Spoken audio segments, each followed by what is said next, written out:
Qué bueno que ustedes están acá. Me alegro, pues, ciertamente de que estamos predicando en un lugar en donde la gente presta atención y se recuerdan bien de los mensajes, así que tengo que tener cuidado con lo que digo, porque mis hermanos se recuerdan muy bien y después me lo van a recordar, gracias a Dios, ciertamente es un privilegio. Yo les doy gracias por la oportunidad de permitirme estar acá y yo le doy gracias a Dios ciertamente, y yo espero que juntos en este día salgamos edificados, que es a lo que venimos. Así que yo les voy a pedir que busquemos en nuestra Biblia, en Primera de Tesalonicenses, capítulo 5, versículos número 12 y 13. Primera de Tesalonicenses, capítulo 5, versículos 12 y 13. Y si usted encuentra ese pasaje, por favor, póngase de pie. Vamos a prestar reverencia al Dios que nos habla a través de su palabra. Es palabra de Dios. Primera de Tesalonicenses, capítulo número 5, versículos 12 y 13. La palabra de Dios dice así: os rogamos, hermanos, que reconozcáis a los que trabajan entre vosotros y os presiden en el Señor y os amonestan, y que los tengáis en mucha estima y amor por causa de su obra. Tened paz entre vosotros. Amén. Vamos a orar. Padre nuestro, gracias, porque la paz que el mundo no puede dar, tú sí la puedes dar, Señor. Amén. Yo te pido que nos ayudes a experimentar en nuestra vida individual y en nuestra vida colectiva esa paz que solamente tú puedes dar, y que nos ayudes a contagiar a otros con esa paz, Señor. En el nombre de Jesús te lo pido. Amén. Amén. Amén. Mis hermanos, tomen asiento. Una de las cosas que a veces los creyentes en Cristo perdemos de vista es el llamado que Dios nos ha hecho. Ciertamente el Señor nos ha salvado, nos ha redimido con su sangre, nos ha dado vida eterna, y ese es un privilegio maravilloso que los creyentes gozamos. La seguridad, la bendita seguridad de que pase lo que pase, nuestra vida está asegurada, que tenemos vida eterna, que tenemos un lugar esperando por nosotros. Ese es un gran privilegio. Amén. Pero a veces perdemos de vista que Dios aún no nos ha llevado a ese lugar, porque nos tiene aquí con un propósito. Y el propósito es que vayamos hasta el fin del mundo a contarle a otros esa verdad. Y el propósito de la iglesia como un grupo de creyentes es ir hasta el fin del mundo a decirle a otros, gracias mi hermana, a decirle a otros esa gran verdad de que Jesucristo ofrece vida eterna. Como parte de ese trabajo, nosotros estamos llamados a permanecer unidos, a tener la paz de Dios entre nosotros y a estar juntos y a trabajar agarrados de la mano. Y Dios ha establecido su iglesia de una manera especial, de una manera diferente a los organismos del mundo. Y en el día de hoy yo quisiera hablar acerca del llamado que Dios nos hace como iglesia a trabajar juntos y a apoyar a aquellos que están en liderazgo en nuestra iglesia. Muy particularmente, es necesario que recordemos la necesidad que tiene la iglesia. No solamente la responsabilidad, sino la necesidad que tenemos como iglesia de apoyar a nuestros líderes, de apoyar a nuestros pastores. Nosotros sabemos que el jefe supremo en la iglesia es Jesucristo. Amén. Y no hay nadie que pueda ponerse en el lugar de Jesucristo. Y cuando alguien en una iglesia trata de ocupar el lugar de Jesucristo, ha usurpado la autoridad de Dios. Pero también debemos de recordar que Jesucristo ha establecido normas en la iglesia y que Jesucristo ha establecido a los pastores no para ocupar el lugar de Jesucristo, sino para ser los líderes de la iglesia. Y como iglesia estamos llamados a trabajar mano a mano, hombro a hombro, a trabajar juntos con nuestros pastores. Ese es el llamado de la palabra de Dios. Y yo quisiera que en este día consideremos algunos asuntos básicos que cada uno de nosotros como creyente necesita considerar. Algunos asuntos básicos que como iglesia, como la iglesia universal de Jesucristo, necesitamos nosotros considerar. ¿Cómo puedo yo ayudar en el trabajo que Dios le ha encomendado al pastor en la iglesia local? Y quisiera resaltar 8 asuntos básicos. A usted le parecerá que 8 es un asunto muy largo y parece que este sermón va a ser muy largo. Créame que no. Vamos a hacer 8 asuntos así que vamos a ir bien rápido en ellos. ¿Okay? Quisiera aclarar, por cierto, que yo no soy pastor, ni soy un hijo del pastor. Yo soy un laico, soy un miembro de una iglesia, un laico que predica. Porque a veces cuando se habla de los pastores podría haber la tendencia a pensar que como este es pastor, pues debe estar tomando ciertos bandos o ciertas afiliaciones. No, yo soy un laico que observa, que ha crecido, sí, ciertamente. He tenido el privilegio desde muy pequeño. Yo crecí en una iglesia cristiana, en una iglesia cristocéntrica, pero en una iglesia con seres humanos. Y he visto las situaciones que se presentan y he podido ver la necesidad que Dios ha puesto en nosotros de trabajar juntos con nuestros pastores. ¿Qué puedo hacer yo? Te has hecho tú las preguntas. ¿Qué puedo hacer yo para apoyar el ministerio del pastor en mi iglesia local? Sea cual sea la iglesia local. Si tú eres miembro de esta iglesia o si eres miembro de otra iglesia, ¿qué puedo hacer yo? Bueno, número 1, es bueno que entendamos que los pastores son seres humanos. Los pastores son hombres de carne y hueso. Son hombres con debilidades, con necesidades, como las tuyas y como las mías. Cuando yo era niño, yo creía que los pastores y los presidentes eran hechos de un material diferente.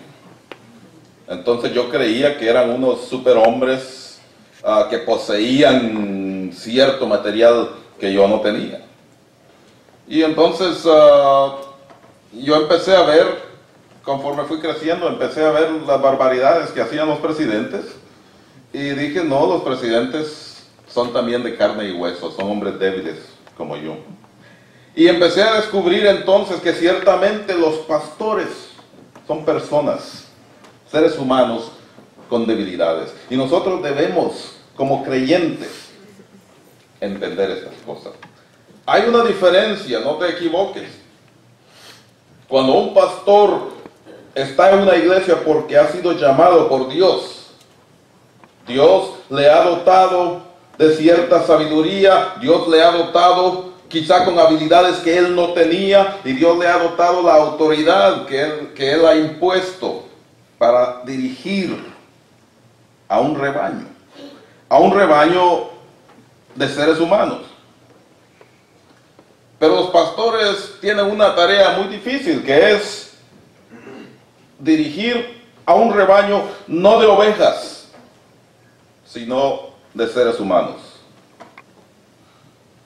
Así que recuerda que el pastor también tiene momentos de tristeza, de ansiedad, de preocupación. El pastor también tiene una familia por la que él necesita velar. Y a veces el pastor también se siente desolado, desalentado, desanimado. ¿Alguna vez te has sentido tú desanimado, desanimada, y alguien ha venido y te ha puesto el brazo encima y te ha dicho: voy a orar por ti, voy a leerte la palabra de Dios, voy a darte un consejo? ¿No es cierto que esto te levanta, te da deseos de continuar? Bueno, entiende que el pastor a veces también tiene momentos como estos.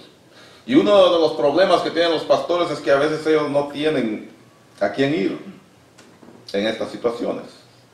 Como decía un pastor, estaba yo leyendo acerca de este tema y leí las palabras de un pastor que decía: nosotros somos pastores, pero también somos ovejas.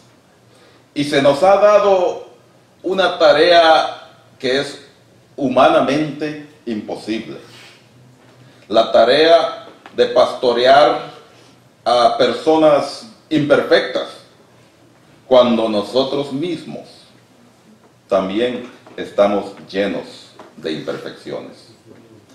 De manera que nosotros debemos de considerar esto, y si en algún momento tú has puesto al pastor allá arriba en un pedestal, recuerda, el pastor es un ser humano como tú y como yo, que también tiene debilidades y también tiene necesidades. Y entonces, al considerar esto nos lleva al segundo punto.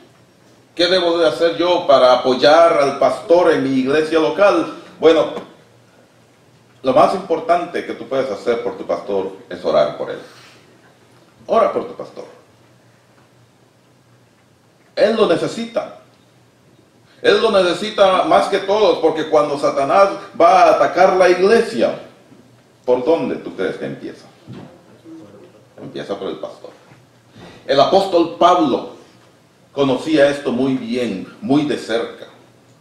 El escritor de la mitad del Nuevo Testamento, si tú lees las epístolas del apóstol Pablo, vas a encontrar que él constantemente le estaba pidiendo a los hermanos de la iglesia que oraran por él. En 1 de Tesalonicenses, que acabamos de leer, en el capítulo 5, en el verso 25, Pablo le dice a la iglesia: oren por nosotros. En 2 de Tesalonicenses 3, versos 1 y 2, el apóstol Pablo le dice a los tesalonicenses: hermanos, orad por nosotros para que la palabra de Dios corra y sea glorificada, y para que crezcamos, para que seamos librados de hombres perversos y malos. El apóstol Pablo sabía esto. El apóstol Santiago nos dice en Santiago 5:16: confesaos unos a otros vuestras ofensas, y orad unos por otros. Orad para que seáis sanados. Y dice Santiago: la oración eficaz del justo puede mucho. La oración es un arma poderosa que Dios le ha dado al creyente. Y tú harás bien si tú oras por tu pastor. ¿Alguna vez te has acercado tú al pastor para pedirle que ore por ti? A menudo los creyentes hacemos esto, porque sabemos que el pastor tiene un ministerio especial. Vamos y le pedimos que ore si tenemos una necesidad, una enfermedad, una situación difícil, y le pedimos al pastor que ore por nosotros. Pues sería bueno que tal vez en algún momento tú te acerques a tu pastor y le preguntes: pastor, ¿necesita que ore por algo en particular por usted? Yo me uno a los muchos creyentes, miembros de una iglesia, que a veces se olvidan. Yo confieso que yo he caído en la misma trampa de pedirle al pastor que ore por mí, pero no de yo orar por él. Y qué bueno es que cada creyente se una a orar por sus hermanos y a orar también por su pastor. Número 3, el creyente está llamado a sujetarse al liderazgo del pastor. Esto es a veces un poco difícil, porque a veces nosotros tenemos diferencias de pensamientos y de ideas y de tácticas y cómo queremos que se hagan las cosas. Y la Biblia, sin embargo, nos llama, como nosotros leímos, a reconocer el liderazgo del hombre que Dios ha puesto a dirigir la iglesia. Y nosotros necesitamos reconocer al líder espiritual de la iglesia, no como un jefe, porque el jefe supremo es Jesucristo. Amén. pero sí a reconocer el liderazgo de aquellos que Dios ha puesto en su iglesia. La Biblia dice en Hebreos capítulo 13, verso número 1, obedeced a vuestros pastores, sujetaos a ellos, porque ellos velan por vuestras almas como quienes han de dar cuenta, para que lo hagáis con alegría y no quejándoos, porque esto no es provechoso. Esa es la exhortación de la palabra de Dios. Y sería bueno que cada uno de nosotros la considere seriamente, porque es palabra de Dios. Número 4. Trata de ver la visión del pastor. La visión del pastor, ¿de qué me está hablando usted? No estamos hablando de una visión que el pastor ha visto en una pared y que dijo, Dios me dio una visión y esto es lo que... La visión del pastor, cada pastor, en iglesias grandes y pequeñas, cada pastor tiene una visión. El pastor está pensando ya en dónde él quisiera que la iglesia esté dentro de 10 años. En dónde él quisiera que esta iglesia local, qué ministerio él quisiera que crezca. Y a veces es bueno que nosotros tratemos de enfocar los lentes para ver a través de esos ojos y ver si nosotros podemos unirnos en ese trabajo para la gloria de Dios. Número 5, ya vamos por la mitad. Número 5, este es un poco más difícil y lo digo por experiencia personal. No critiques. La crítica es muy dañina. La crítica es muy dañina. Y desde mi juventud he visto el daño que la crítica puede hacer en una iglesia. Estaba leyendo el comentario que hace un pastor que murió hace ya unos 10 años, pastor Fred Rogers, más conocido en el mundo de la televisión como Mr. Rogers. Un personaje que tuvo por muchos años un programa de niños, en el que él enseñaba a los niños la diferencia entre el mundo de la fantasía y la realidad. Yo no sé si usted sabía que él era un pastor, y que él cuenta la historia cuando él se graduó del seminario. Recién graduado del seminario, él decidió que como parte del inicio de su ministerio, antes de él ir a buscar una iglesia, pues él iba a empezar a visitar iglesias, para observar lo que sucedía en las iglesias, para escuchar los sermones que predicaban los pastores, para hacer una crítica acerca de los sermones. Y en una ocasión se encontró en una iglesia con una amiga. Fueron a esta iglesia a visitar, y ahí dice que él se sentó a escuchar el mensaje del pastor. Entonces imagínese usted un estudiante recién graduado del seminario con todo el conocimiento de homilética y cuánta cosa más, empezó él a criticar el sermón del pastor. Y empezó a darse cuenta que aquel era un sermón que para él era algo horrible. Empezó dentro de sí a decir, yo creo que este pastor ni siquiera preparó un bosquejo. Qué sermón tan aburrido, qué sermón. Y él nada más estaba esperando que terminara el sermón para él irse. Cuando finalmente el pastor terminó de predicar, pues él se volteó a su amiga para él contarle a ella, ¿no?, lo que él acababa de descubrir, que había escuchado el sermón más horrible de su vida. Pero no pudo hacerlo, porque su amiga estaba llorando. Y antes de que él pudiera decirle a ella nada de lo que él había descubierto, su amiga, así con lágrimas en los ojos, le dijo, esto era exactamente lo que yo necesitaba oír. Amén. Dice Mr. Rogers que aquel día él se dio cuenta de que él estaba equivocado al estar criticando a otros, que él creía que él sabía mucho. Y se dio cuenta aquel día que cuando Dios está dispuesto a utilizar un vaso, cuando ese vaso está dispuesto a hacer todo lo que puede, Dios va a hacer lo demás. Amén. Posiblemente aquel pastor no era muy letrado, el que estaba predicando ese día. Pero con lo poco que él tenía, Dios lo utilizó. Y él aprendió entonces a no criticar. Yo crecí en una iglesia, como le digo, y yo me he dado cuenta del daño que esto hace. Y recientemente, conversando con mi esposa, yo le pregunté a ella, ¿cuál tú crees que es la crítica más severa que las iglesias le hacen a los pastores?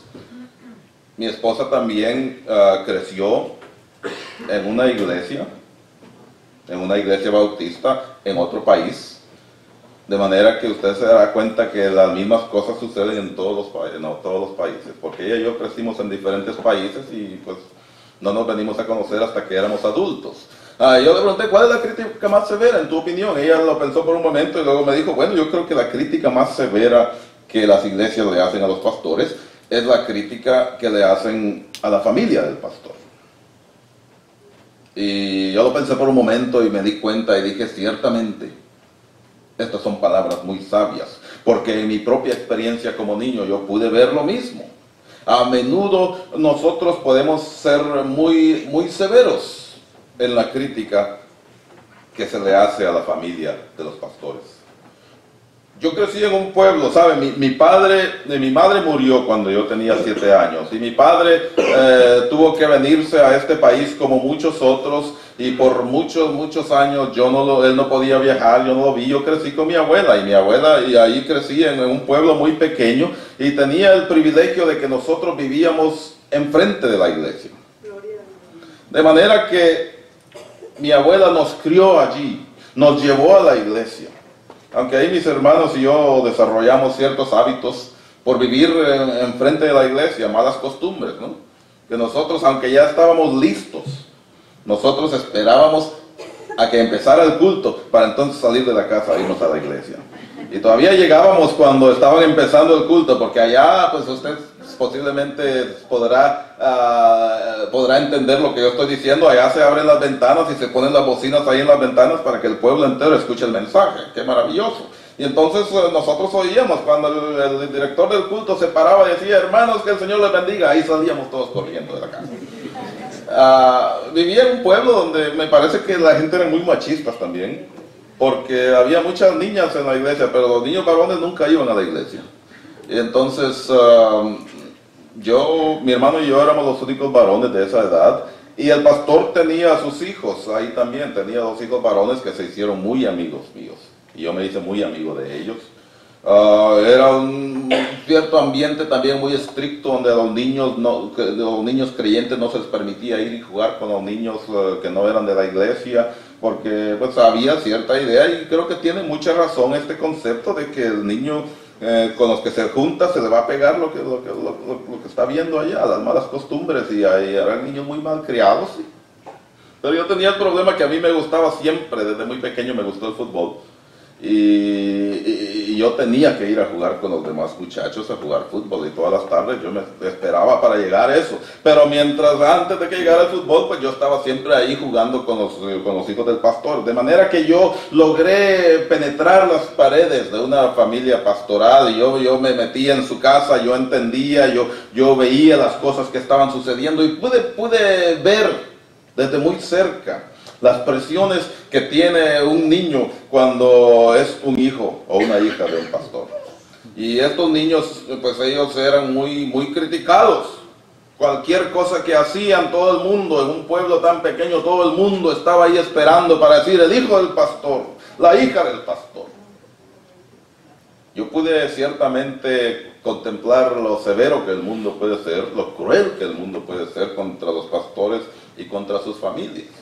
Y a menudo estas críticas venían de personas de la misma iglesia, y yo como niño no entendía por qué razón el mundo era tan cruel.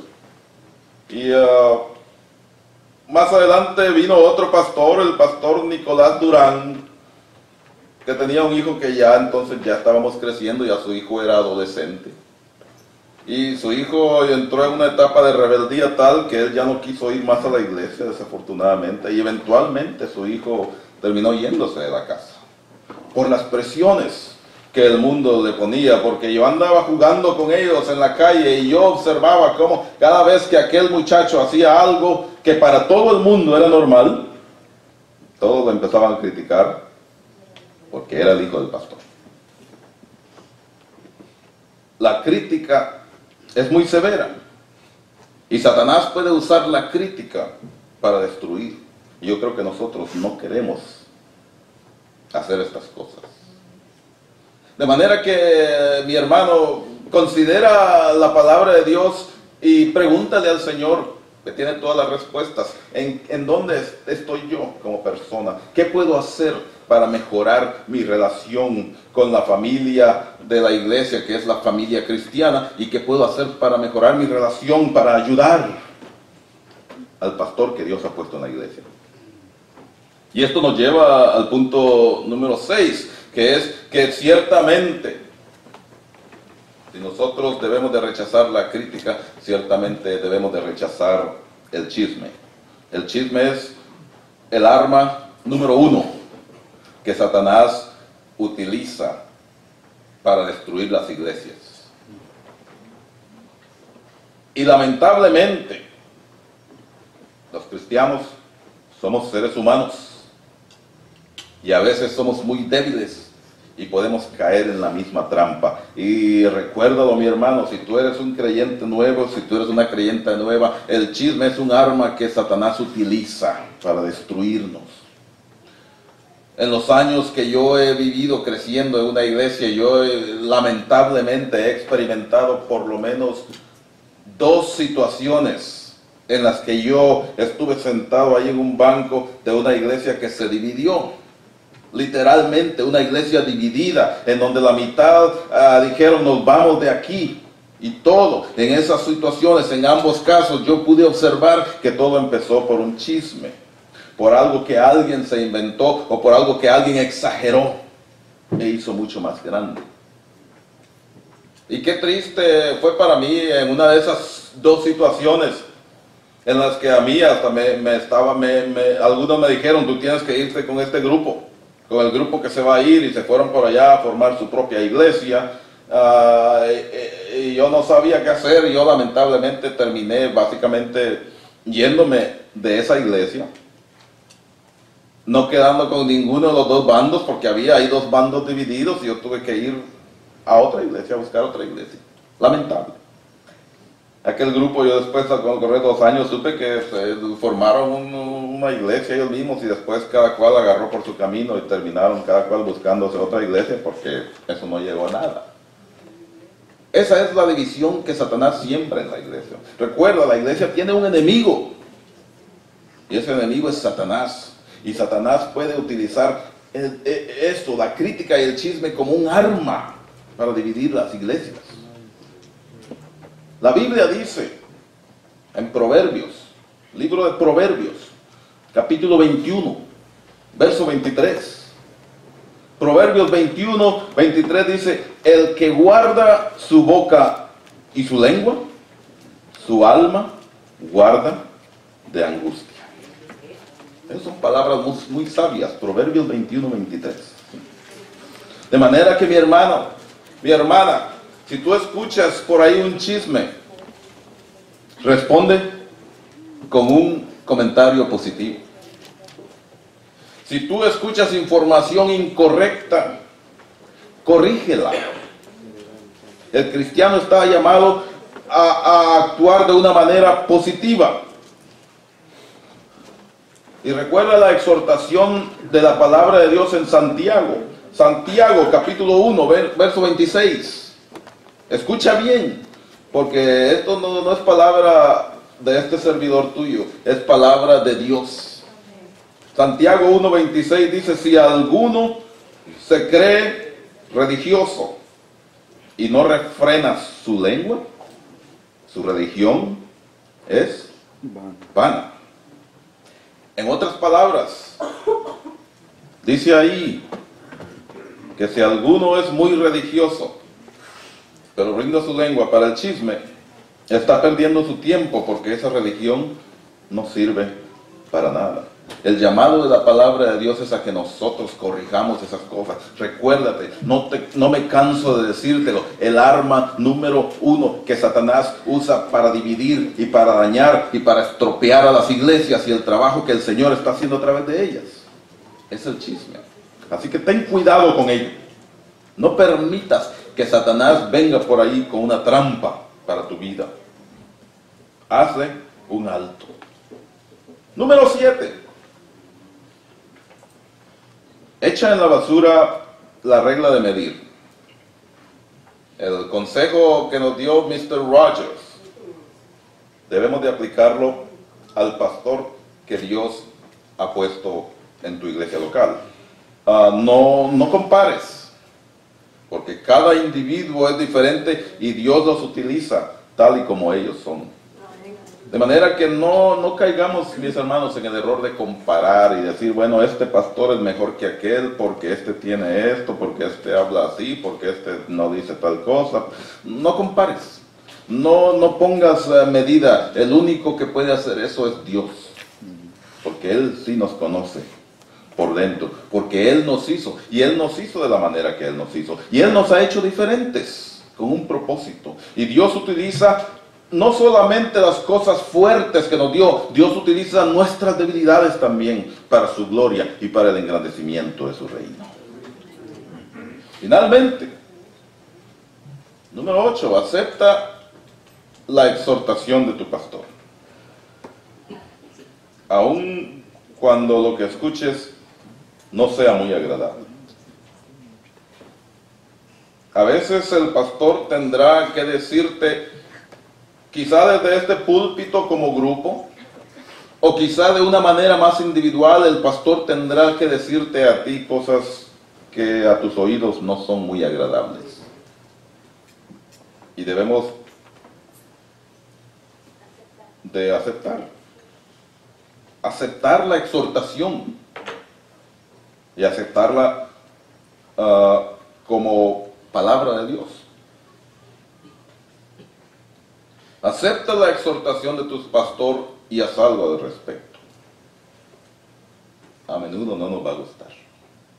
Recuerdo nuevamente, y me transporto nuevamente a mis años de niñez, cuando estaba en aquel pueblo que les dije, muy amigo de los hijos del pastor Nazario Arrecis, Esdras y Elías.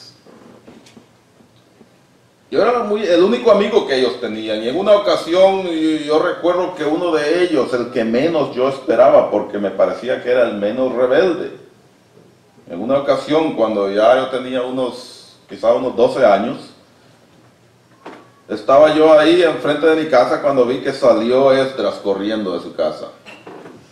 Y detrás de Esdras iba el pastor, su padre, con una correa en la mano, un látigo, dirá usted, un cinturón.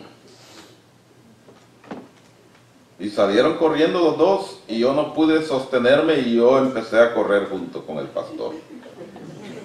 Y me fui corriendo junto al pastor y Esdras iba ahí adelante. Y cuando el pastor aceleraba el paso, Esdras aceleraba el paso. Y pasamos ahí por en medio de todo el pueblo, todo un espectáculo, porque este era un pueblo muy pequeño. Como dicen por ahí, pueblo pequeño, infierno grande, ¿no? Y todo el mundo viendo ahí aquel espectáculo y yo corriendo junto al pastor, porque era mi amigo Esdras que iba ahí. Pero cuando salimos ya del pueblo y seguíamos corriendo, y cuando se acabaron los postes de luz y se empezó a poner un poco oscuro, yo empecé dentro de mí a decir, ¿qué estoy haciendo acá? Y viendo que todo se ponía muy oscuro, pues yo paré de correr. Y el pastor Nazario Arrecis, que ya partió a la presencia del Señor, por cierto, sin él parar de correr, se volteó y me dijo, cobarde, y siguió corriendo. Eso no era lo que yo esperaba oír. Yo esperaba que él me dijera, gracias mijito por haber venido, qué bueno que nos acompañaste, aquí yo voy a seguir solo, no te preocupes. No, no, no, nada de eso. Cobarde. ¿Usted cree que a mí me gustó lo que el pastor me dijo? Yo me quedé ahí parado mientras el pastor y su hijo se perdían en la oscuridad, pensando únicamente en esa palabra que el pastor me dijo, cobarde. Y me fui de regreso, caminando, y pasé ahí caminando por todo el pueblo y todo el mundo me preguntaba, ¿qué pasó? ¿Qué pasó? ¿Qué pasó? Usted sabe, los chismosos, ¿no? ¿Qué pasó? ¿Qué pasó? Yo decía, no sé, no sé, no sé. Porque yo iba pensando únicamente en esa palabra, cobarde.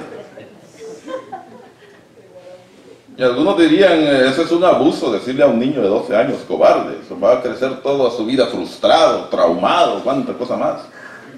Pero ¿sabe qué? Ese día yo aprendí el verdadero significado de esa palabra.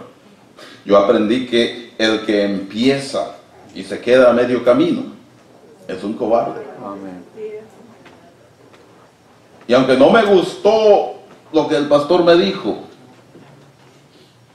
yo hasta el día de hoy le doy gracias a Dios por esa palabra que el pastor me dijo. Y yo me quedé ahí frente a mi casa esperando. Yo sabía que ellos iban a regresar. Y al final regresaron.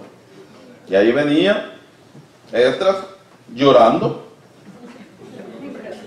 Y el pastor venía ahí con el cinturón en su mano izquierda y con su trofeo en la mano derecha, porque él traía de regreso a su hijo a su casa. Y yo pude darme cuenta de la diferencia entre aquel que se queda a medio camino y aquel que sigue hasta el final. Él siguió hasta que llegó a alcanzar a su hijo y se lo trajo de regreso a su casa. Y quién sabe lo que hubiera sucedido si él no hubiera hecho esto.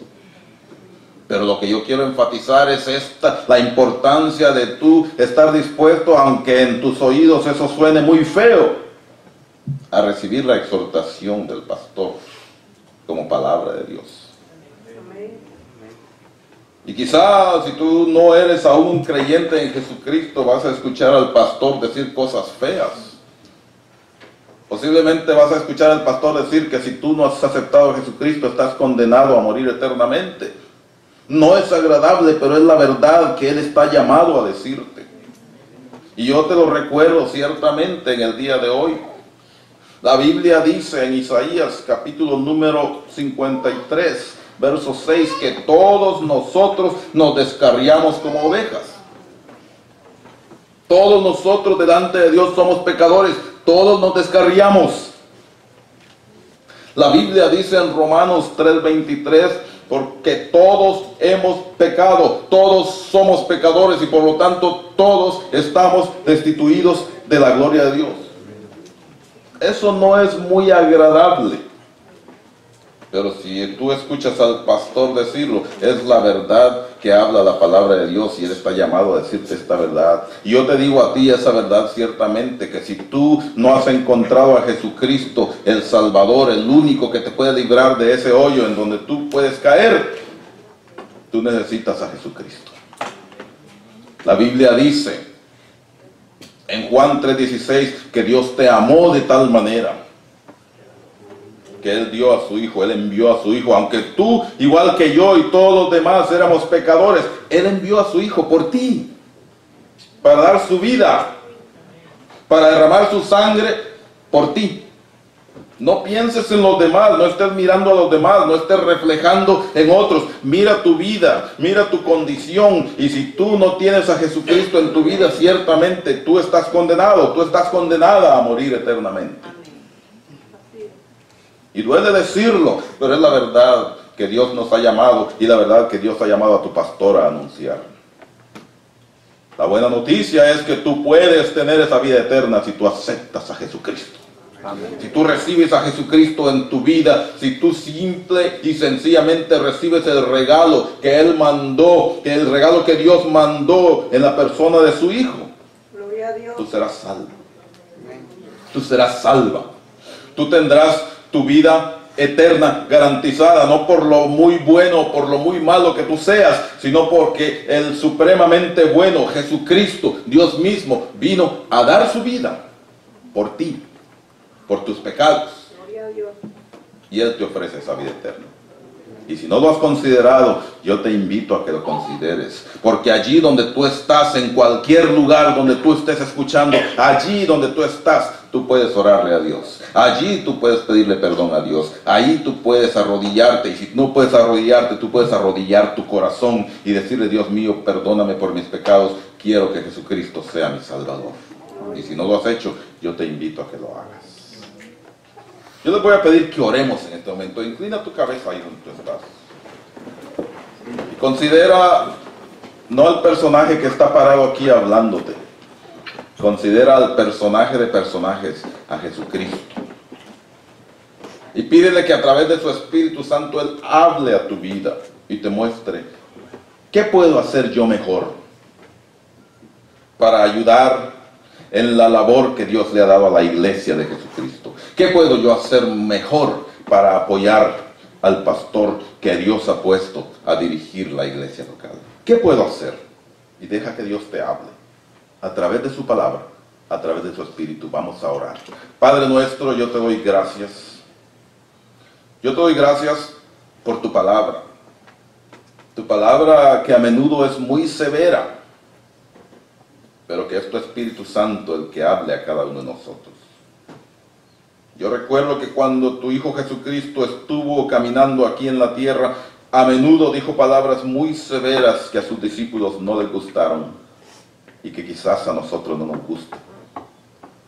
Pero es palabra tuya, mi Dios, y yo te pido que nos ayudes a aceptar tu mensaje, y que nos ayudes, oh Dios, ante todas las cosas, a servirte a ti, a honrarte a ti, a hacerte el Rey Supremo de nuestra vida.